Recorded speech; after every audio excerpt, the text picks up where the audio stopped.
de voyager avec nous dans l'univers de l'information économique en République démocratique du Congo. Il est temps pour vous de vous connecter à Zoom Eco Live avec toutes ces rubriques qui sont là pour vous donner l'essentiel de l'information économique en République démocratique du Congo. Les chiffres clés, nous ramenons bien sûr à une précision sur la légère baisse du taux d'inflation à la première semaine du mois de mai 2021. Spécialement aujourd'hui, nous vous présentons un dossier qui va tourner autour de l'interdiction de la vente obligatoire du syllabus. Nous allons également en parler avec notre invité qui sera avec nous sur ce plateau. Mais avant tout, suivons d'abord les nouvelles en bref. Tout de suite.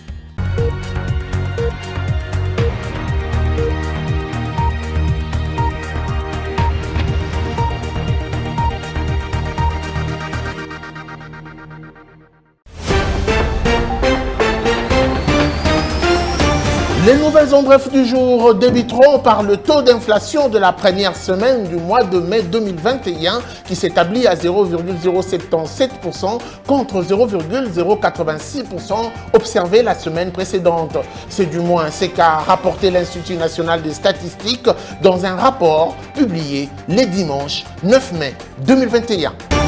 Poursuivons avec la première semaine du mois de mai 2021, soit du 3 au 9 mai, qui a enregistré une légère dépréciation du franc congolais face au dollar américain sur le marché officiel, en s'échangeant en 1998 francs congolais pour $1 américain. Cependant, sur le marché, il s'observe une stabilité relative du franc congolais face au dollar américain, la monnaie nationale congolaise étant négociée à 2000 francs congolais le dollar contre 2005 francs congolais pour le mieux offrant.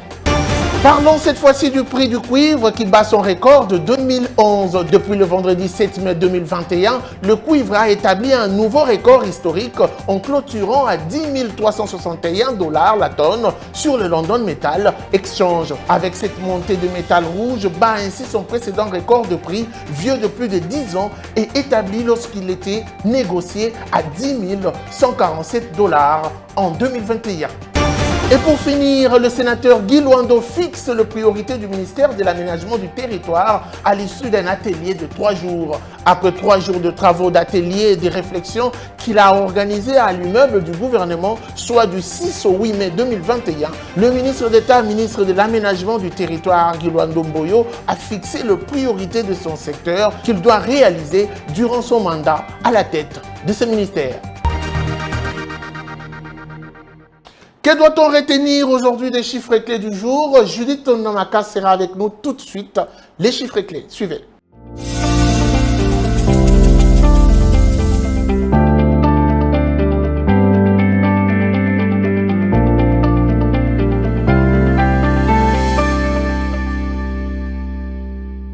Les chiffres clés du jour, c'est avec vous, Judith Namaka, bienvenue. Merci Guy. Alors, qu'est-ce que vous nous ramenez aujourd'hui?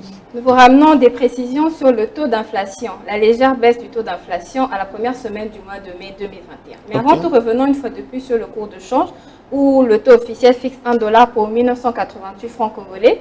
Un franc CFA équivaut à 3,67 centimes et 1 euro vaut 2413 francs congolais. Quant au marché parallèle, précisément au niveau de Mombele, $1 se change à 1950 francs congolais. Un franc CFA s'altère à 3,69 centimes, pendant que 1 euro se coopère à 2345 francs congolais. Alors, vous l'avez annoncé, parlons justement de ce taux d'inflation de la première semaine de mars, plutôt de mai 2021. Le taux d'inflation est encore marginal jusque-là et les variations hebdomadaires entre la première semaine du mois de mai et la dernière semaine du mois d'avril, l'inflation a atteint une légère baisse à 0,09%. Ok. Alors, l'autre question qui se pose, qu'est-ce qu'en est-il du cumul de l'inflation? Le cumul de l'inflation a atteint 1,578% au niveau national et 1,615% à Kinshasa, conformément à l'Institut national de la statistique. Indiquant qu'à ce rythme, la Banque centrale du Congo estime que l'inflation se situerait à moins de 5% à la fin du mois de décembre 2021, contrairement à l'objectif fixé de 8,8%. Mais qu'est-ce qui a occasionné cette inflation? L'analyse fonctionnelle de l'inflation indique une légère prédominance des produits tels que les légumes, les viandes, les fruits, les produits laitiers, les huiles et graisses, des produits pour l'entretien et les réparations courantes du logement, les articles de bijouterie, les horlogeries, et des pièces de rechange pour véhicules ainsi que des services de restauration. Les prix à la consommation sont restés relativement stables au niveau de cette période et cela a été conforté par l'absence des tensions au niveau du marché de change. Et comme pour dire que les variations inflationnistes sont restées marginales. Merci beaucoup, Judith Unamaka, pour ces précisions chiffrées. Merci. Avec vous, on doit s'attendre à avoir mal à la tête, puisqu'il s'agit des chiffres. Tout à fait. Alors après elle, nous allons prendre le marché. Oui, elle nous permet de slalomer un tout petit peu pour prélever les différents prix. Elle nous amène le marché. Je vous demande de suivre religieusement. Je vous réserve d'ailleurs la primeur. Ce marché, c'est Zoom Wednesday et c'est tout de suite. Suivez.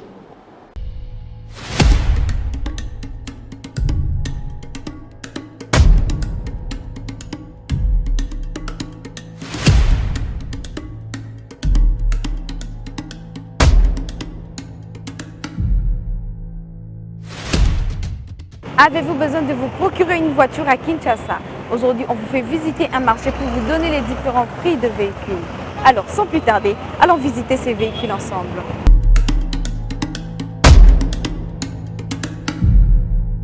Commençons avec une Jeep arrière à 10 500 $, une Toyota Vanguard à 11 500 $. Une RAV4 intermédiaire se vend à 7 500 $. Pour ceux qui préfèrent la marque Toyota, une Toyota Rich coûte 7 500 $, une Toyota Terios à 4 500 $ et une Toyota Highlander coûte 15 000 $. Une Jeep Hyundai Santa Fe se vend à 10 000 $. Une Toyota Prado coûte 15 000 $, une Toyota IST à 4 500 $, une Toyota Vitz à 4 000 $, une Mazda 323 revient à 4 000 $, une Toyota Noah de 2010 coûte 7 500 $, une Toyota Alphard à 10 000 $, une Mercedes Sprinter se vend à 10 000 $. Dans ce même parking, une Nissan Juke coûte 8 500 $, une Lux à 15 000 $. Pour le camion, un Renault à 25 000 $. Un Jackman à 28 000 $, un camion Sinotric à 50 000 $, une Citroën de 2020 se vend à 25 000 $, Fortuné de 2020 revient à 50 000 $, 75 000 $ pour une marque de TXL de 2019. Terminons avec 120 000 $ pour une Toyota GR de 2019. Zoom Wednesday vous a fait visiter les différents prix du marché Sendwe qui se situe dans la commune de Kalamou, au croisement des directions Sendwe et Ex-Bokassa, de son nouveau nom, Lambo Makiadi, dans les parkings Art Nouveau. Merci de nous suivre dans Zoom Wednesday et retrouvons-nous prochainement.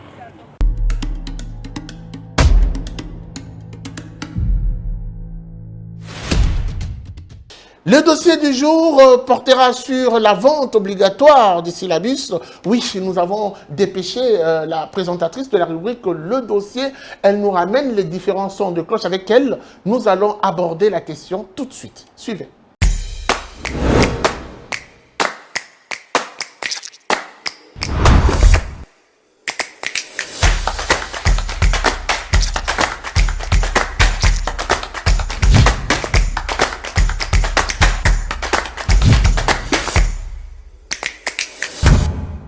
Les dossiers du jour, c'est avec vous, Judith Piombo, bienvenue. Merci. Alors, vous nous ramenez quoi aujourd'hui? Aujourd'hui, nous parlons de la suspension de ce système de la vente obligatoire des syllabus dans le milieu universitaire. Et donc, il y a quelques jours, le président de la République a annoncé qu'il n'y aurait plus ces genres de ventes puisqu'il s'observe, les étudiants se plaignent à cause de la cotation conditionnée par l'achat des syllabus aux universités. Donc, le gouvernement a aussi pensé à ça. Mais il n'y avait pas que ça puisque le chef de l'État a aussi promis de pouvoir installer le Wi-Fi dans les milieux universitaires pour permettre aux étudiants de mieux mener encore leurs recherches scientifiques. Mais malheureusement, la démarche a été mal comprise par certains étudiants puisque selon eux, il s'agit d'une substitution. C'est-à-dire qu'on éradique complètement le syllabus pour pouvoir remplacer par le Wi-Fi alors que ce n'est du tout pas ce qui va se faire. Ce qui va se faire, c'est que la seule chose à combattre et à éradiquer, c'est seulement la vente obligatoire des syllabus. Et donc, nous sommes rendus sur terrain pour pouvoir faire un constat sur ce qui s'est dit à propos du message du chef de l'État. Donc, il n'était pas question d'interdire la vente de syllabus, mais plutôt d'interdire la vente obligatoire du syllabus qui conditionnerait même la réussite de certains étudiants. Tout à fait. On va suivre le reportage sur le terrain et on se retrouve après. Devant la foule en liesse, composée des étudiants de l'UPEN, le président de la République fait une annonce très applaudie. La suspension de la vente des syllabus obligatoires. Une décision qui fait débat dans l'opinion et prête même à confusion. Le cas de ces étudiants qui parlent d'une substitution des syllabus par les cours via la connexion gratuite. Comme à l'UPEN, il est venu directement, brusquement proposer l'État pour les professeurs, premièrement, d'annuler les ventes de syllabus. Mais c'est une bonne chose, mais et aussi, il faut aussi regarder la connexion Wi-Fi. Est-ce que ça ne sera pas vraiment lourd ou bien comment? Pour moi, si on annule le support, il faut qu'on puisse mettre un site web pour tous les syllabus dont les étudiants vont justement partir pour regarder, réviser les cours au lieu de mettre la Wi-Fi. Parce que si on met même connexion Wi-Fi, à l'université, tout le monde peut accéder facilement. J'espère que la décision prise est le grandement responsable, d'autant plus que le pays est plongé à des difficultés socio-économiques. Alors, pour ce faire, le président a bien voulu décider de manière responsable pour pouvoir extirper le phénomène syllabus, soma syllabus. Parce que encore dans le chef de tous les étudiants, tout le monde n'a pas encore ce moyen de pouvoir en acheter autant par rapport à certains cours. Alors pour nous, ce n'est qu'une idée à applaudir, d'autant plus que tout le monde aussi devait être censé d'avoir l'accès à l'Internet. Donc un média qui puisse aussi permettre à ce que les étudiants puissent connaître la voie de l'épanouissement du point de vue socio-économique. Je demanderai à ce que le gouvernement tienne rigueur aux autorités académiques des universités étatiques publiques de bien vouloir veiller sur la bonne utilisation du réseau Wi-Fi Internet pour permettre aux étudiants de se procurer des chances de réussir en faisant de recherche, en faisant aussi quelques séminaires et études destinées. D'autres traitent la décision de populiste et remettent en cause sa mise en œuvre. C'est pas vraiment une bonne idée pour moi, là c'est mon opinion, parce que avant d'avoir le Wi-Fi, il faut acheter un ordinateur, avoir une bonne téléphone là. Pour moi, alors des étudiants qui n'ont pas les moyens d'acheter un téléphone, qui n'ont pas les téléphones d'Android et qui n'ont pas les moyens d'acheter un ordinateur, vont faire quoi alors? Moi je suis contre la décision de suspension de la vente des syllabus parce que premièrement, il y a les autres ici, comme on est à Jean ici, il y a des autres qui écrivent d'abord en langue. Les syllabus nous permettent d'être à la page avec le professeur. Comme on dit qu'on va ouvrir ici, c'est le Wi-Fi. Alors, il y a des autres qui ne sont pas à la capacité d'acheter même un téléphone Android. Parce que c'est par rapport à l'Android ou l'ordinateur, on va être à la page. Mais il y a des autres, selon les circonstances qu'on vit, n'ont pas vraiment l'argent pour acheter ça. Donc moi, je suis contre ça. Vaut mieux laisser qu'on puisse évoluer avec les syllabus au lieu de rester comme ça. Pour ce professeur d'université, l'idée est bonne, mais il faut une bonne étude au préalable. Je suis absolument d'accord avec les autorités. Aucun professeur ne peut obliger un étudiant à acheter des notes de cours. En outre, partout où il est passé dans chaque établissement supérieur, le président de la République a également promis la construction des nouvelles infrastructures, la réhabilitation des homes des étudiants et la dotation de la connexion Internet Wi-Fi pour une bonne recherche. Voilà, Judith Piombo, on doit quand même le dire que les étudiants attendent plus que ça de la part de l'actuel ministre de l'Enseignement supérieur et universitaire. C'est vrai que le chef de l'État a fait son annonce. Pour certaines personnes, il y avait une très mauvaise compréhension. Mais on se dit qu'il y a tellement de choses, tellement de mots qu'il faut résoudre dans le secteur de l'éducation. Tout à fait. Et maintenant que c'est plus clair, la compréhension de la démarche est maintenant assez claire.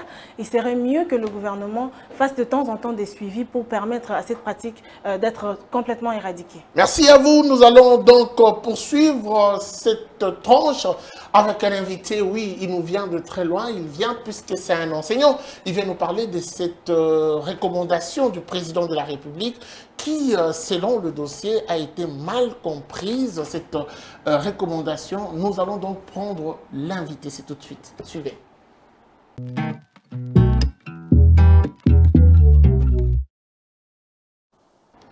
Le président de la République, Félix-Antoine Tshisekedi Tshilombo, a annoncé de grandes décisions à prendre, oui, lors de sa visite à l'UPEN.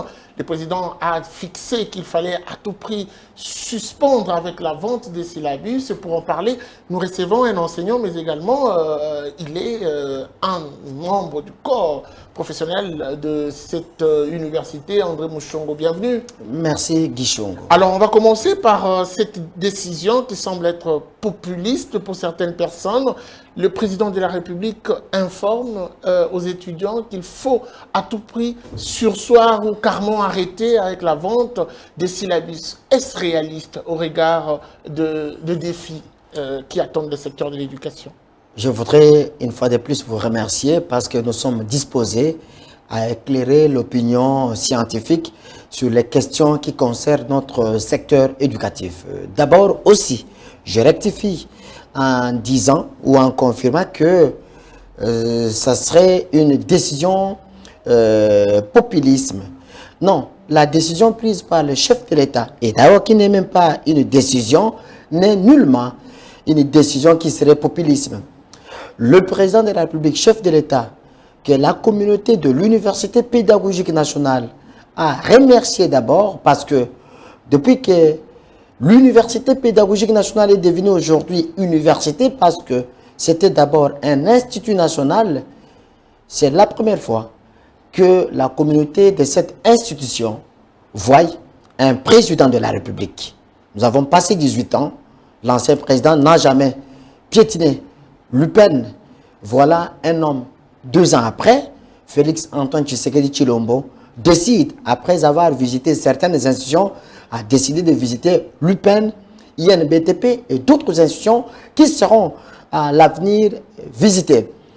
La décision est salutaire par la communauté universitaire de manière générale. Pourquoi? Le président s'indigne sur la vente obligatoire. J'insiste, il n'a pas dit d'arrêter avec la vente de syllabus, mais plutôt cette vente-là qui conditionne la réussite. Le président de la République s'oppose à cette façon de voir les choses. De la même manière, le ministre de l'enseignement supérieur et universitaire, son Excellence Mouyindo Nzangi, en a déjà parlé. Il a aussi demandé à ce que cette vente conditionnelle soit suspendue. Plusieurs ministres qui se sont succédés ont abordé la question. Laissez-moi terminer. Laissez-moi terminer l'analyse. Théophile Mbemba en avait fait son cheval de bataille. Après lui, il y en a eu 2 ministres qui sont arrivés, mais personne n'a réussi à faire appliquer cette bonne décision. Non. Qu'est-ce qui rassure ça sera le cas cette À l'époque, Steve Mbika avait pris une décision de préciser ou de fixer les prix concernant les syllabus en tenant compte du nombre de pages. À l'IEC, cette décision a été appliquée jusqu'au moment où nous sommes en train de parler. À l'UPEN aussi.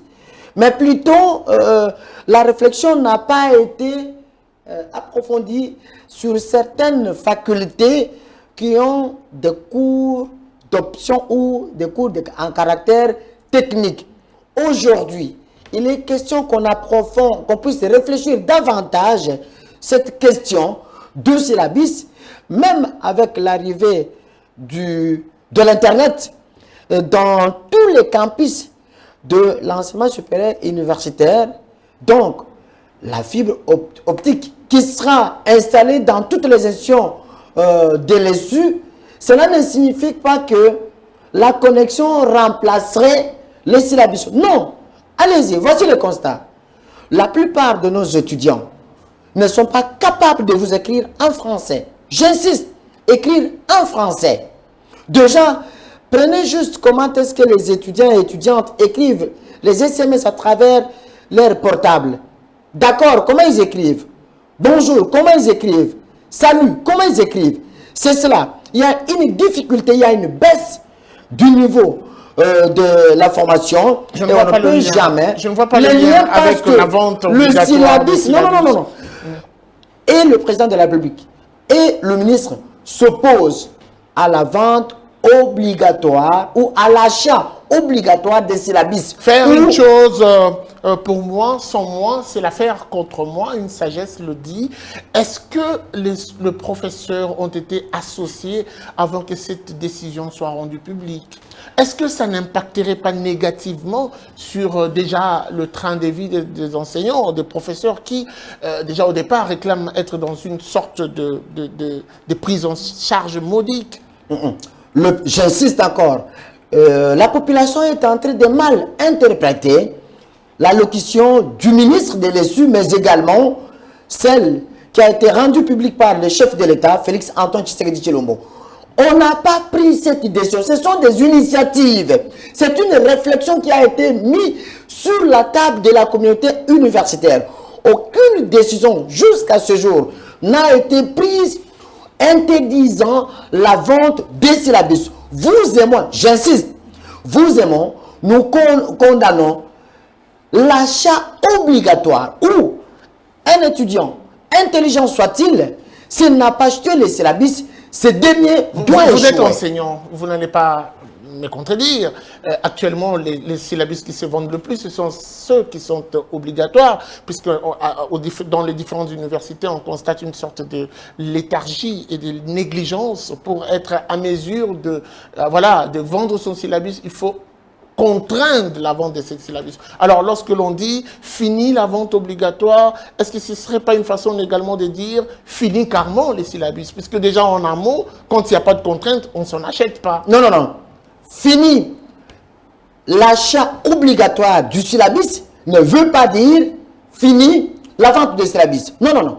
Vous savez, il est appelé à chaque enseignant de mettre à la disposition, ça c'est la notion de Vadmekum, qui est la Bible du gestionnaire d'un établissement public. Il est demandé à chaque enseignant de mettre à la disposition des apprenants des notes de cours sous d'autres cieux. Les enseignants viennent dans des auditoires, ils donnent le plan du cours et ils mettent les notes bibliographiques. Et on demande aux étudiants d'aller dans des bibliothèques pour mener des recherches. Ce qui ne sera pas faisable ici en République démocratique du Congo. Voilà pourquoi, je m'excuse que je termine mon analyse. Voilà pourquoi aujourd'hui, les professeurs sont obligés de mettre à la disposition des étudiants, des apprenants, de support, mais ce qui ne sera pas fait ou qui doit continuer, ce qui ne doit plus continuer, c'est imposer à chaque étudiant l'achat de syllabus qui conditionne la réussite. André Mouchongo, je m'en voudrais si je ne vous pose pas cette question. Le problème au niveau de l'enseignement supérieur est connu. L'autopsie a déjà été mise à jour. Une sorte d'abécédaire a été présentée au niveau des autorités. Est-ce que vous pensez que c'était nécessaire de commencer par une pyramide inversée? Ou sinon, qu'est-ce que ça va devoir résoudre directement, avec quel impact les difficultés du secteur? Très bien. Dès lors que le gouvernement s'engage à améliorer les conditions de travail des enseignants et les conditions d'études des apprenants, c'est une solution. Deuxième chose, dès lors, le gouvernement s'engage à revoir les conditions salariales des fonctionnaires du secteur éducatif. C'est un problème qui est une mesure ou une décision. Il ne fallait pas commencer par résoudre d'abord les conditions et après contraindre. Il faut d'abord commencer par s'attaquer aux antivaleurs. Conditionner la réussite par l'achat du syllabus, ce sont vraiment des antivaleurs. Voilà pourquoi on se pose à ça. Et le gouvernement s'est engagé. Le gouvernement s'est engagé aujourd'hui. Le gouvernement s'est engagé aujourd'hui.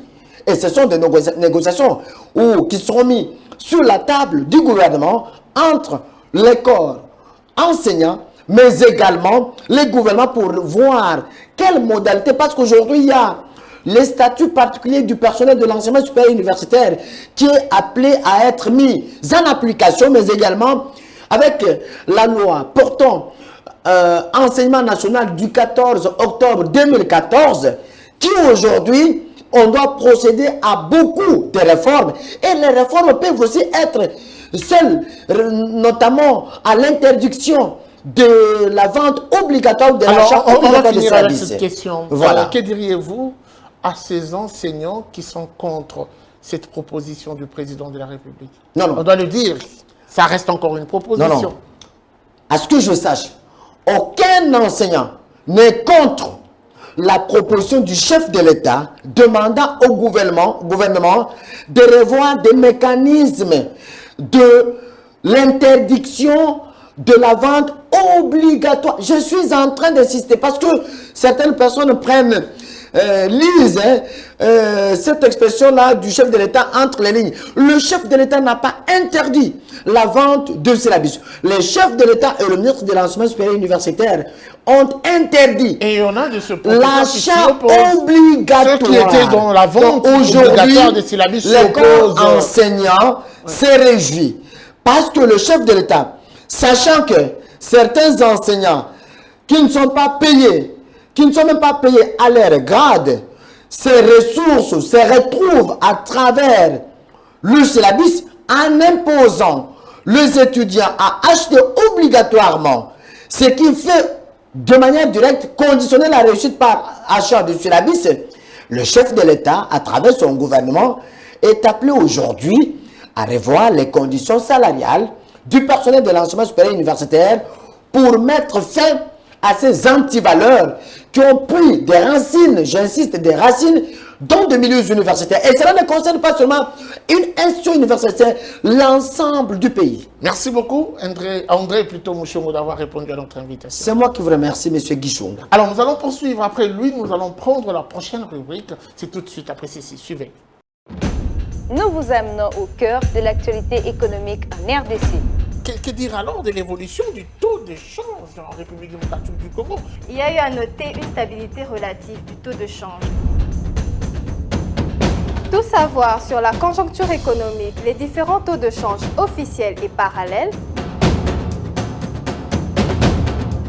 Tout apprendre et mieux comprendre le rendez-vous économique. Nous vous apportons plus de précisions. Enquête, analyse, dossier.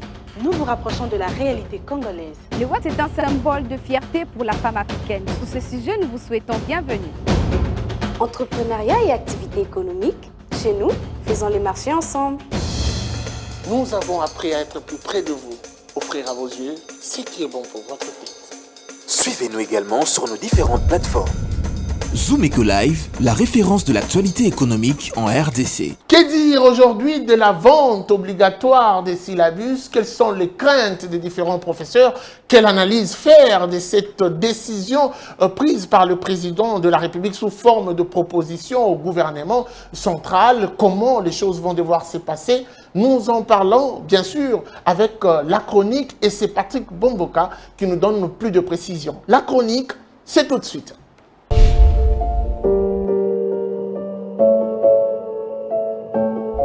Bonjour.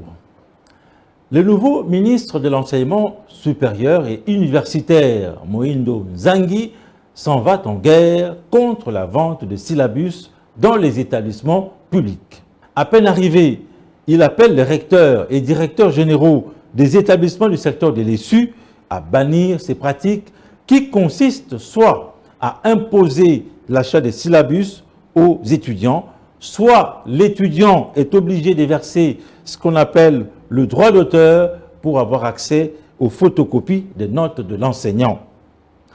Syllabus, notes de cours présentées sous forme de livres ou droit d'auteur exigé avant de polycopier la note de cours, voilà autant de pratiques qui dénotent les côtés affairistes au sein des établissements de l'enseignement supérieur et universitaire. Est-ce que la vente de syllabus peut-elle être considérée comme un mal nécessaire dans le système éducatif en République démocratique du Congo? Il est vrai que le syllabus vient combler un besoin, celui d'offrir à l'étudiant des notes bien organisées, en considérant que la plupart d'entre eux peuvent avoir du mal à retenir l'essentiel du grand oral du professeur qui enseigne dans un contexte souvent marqué par l'absence de moyens de sonorisation adéquats. L'étudiant peut alors reviser ses notes après les cours et en comprendre le contenu grâce à son syllabus. Si l'apprenant n'a pas de syllabus, il doit par conséquent avoir accès à la bibliothèque ou des livres de mémoire et autres ouvrages académiques se rapportant aux matières sont bel et bien disponibles. Il devra aussi recourir aux librairies pour se procurer des ouvrages didactiques nécessaires. Des bibliothèques, si elles existent, sont-elles à jour dans les établissements publics? Les librairies sont là. Les étudiants ont-ils des budgets d'achat des livres et autres ouvrages académiques? C'est des questions souvent sans réponse satisfaisante. En tout état de cause, il y a lieu de considérer que les universités et instituts supérieurs de l'État se transforment quelque peu en industrie à sous. Quand on observe les pratiques commerciales instaurées dans le secteur de l'ESU, on se demande parfois pourquoi autant d'argent échapperait au contrôle de l'État. Voyons quelques cas pratiques dans cette jungle sans maître. Un syllabus coûterait entre 10 et 50 $ américains dans certaines universités. Certains travaux pratiques sont conditionnés à l'achat du syllabus ou au versement de ce que l'on appelle droit d'auteur qui permet à l'étudiant de polycopier les notes de cours. Dans d'autres établissements, l'étudiant est même obligé de payer les frais de participation à une interrogation, entre 500 et 1000 francs congolais par interrogation. Sans oublier les frais académiques chez les publics qui tournent souvent autour de 250 $ américains. Et en plus, les frais que l'on paye au directeur ou au lecteur des travaux de mémoire ou de fin de cycle qui avoisinent les 100 $ américains. Ce qui suppose que la réforme dans les secteurs de l'enseignement supérieur et universitaire n'est pas du tout une tâche facile. Le warrior Moïndo Nzangi en sait quelque chose et il devra se préparer pour une bataille acharnée. Merci de nous avoir suivis.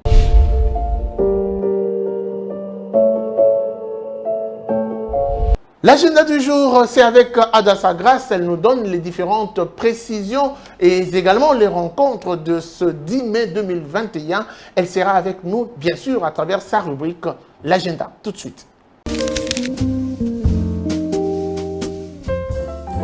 Bienvenue à l'agenda. Voici le rendez-vous du jour. La Fédération des entreprises du Congo FEC organise une rencontre sur la communication digitale et outils du web.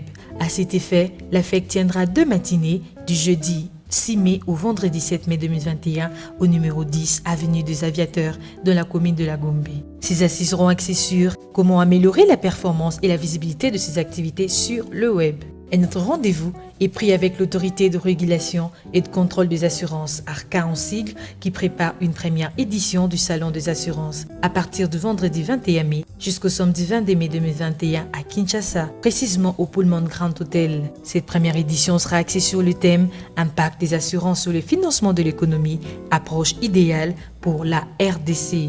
Clôturons avec la Fondation Eric Impium qui à son tour organise la première conférence sur le tourisme mémorial en RDC en date du 21 au 22 mai 2021 à partir de 9h à Kinshasa dans la salle de conférence ministère des Affaires étrangères.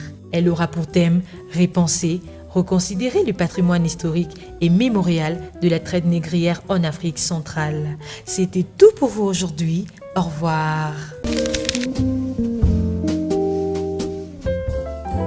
Il est devenu une contrainte pour tout le monde, surtout en cette période de la Covid-19, mais derrière lui, il y a toute une activité qui permet à nourrir, mais même à équilibrer les différentes familles. La vente du cache-nez à Kinshasa, on en parle peut-être bien comme une petite activité négligeable, mais aujourd'hui, un vendeur nous ouvre ses portes, elle nous partage sa petite expérience, comment est-ce qu'elle vit derrière cette petite activité commerciale. Tout de suite, article 15.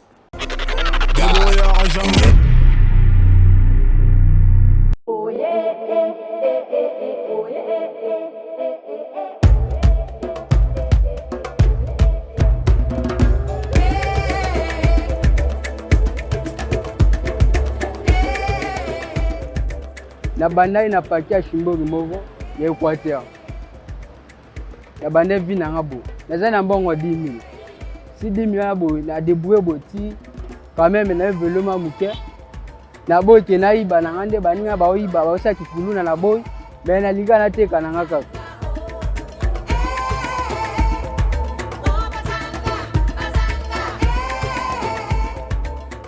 kame na bai na hotel mais ezo denga na mama kamebele na ofuta na classe na osa mama kamebele kolia na ndako na lia ka bien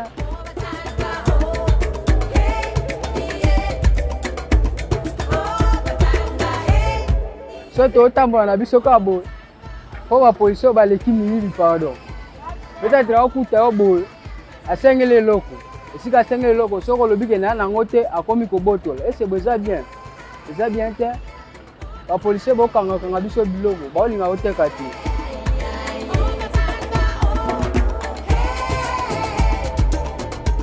bon na gouvernement na oloba te mais naloba kaka kipolisi batika moyibi batika kobotola biso batika toteka biloko